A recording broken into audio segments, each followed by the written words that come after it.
gəlir. Fariz FM təqdim edir. Fariz FM təqdim edir. Kənarda yaşayan başda yıllar qardaşımız olmaq şərti ilə Elçin qardaşımızın, Royal qardaşımızın şərəfinə bu qürbətdə olan qardaşımızın, qürbətdə olan Azərbaycan oğullarının Tanrı özü kömək olsun.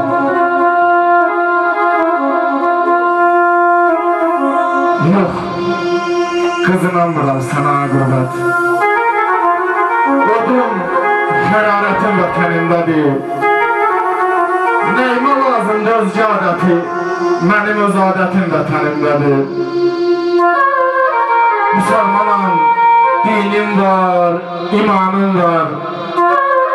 Oxşamaz kəndimə özgə havalar. Yolumu gözləyir, qara gözləyər.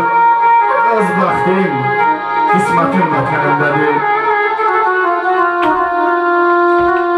Mənim odlar yurdu Azərbaycanım, damarda qanımdır, canımda canım. Cənnət olsam belə qaynamaz qanım, varlığım, bilqətim vətənimdədir. Dərdlərin düzünü bilmə ilmədir. Bir sal nələr çəkdin kimsə bilmədi. Özüm gəldim, İlham tərim gəlmədi. Şeirim, bayatım vətənimdədir. Şeirim, bayatım vətənimdədir. Nə gözəl varlıqlar varsa, hamısı vətənimizdədir.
Misralarıma bu cür topladım.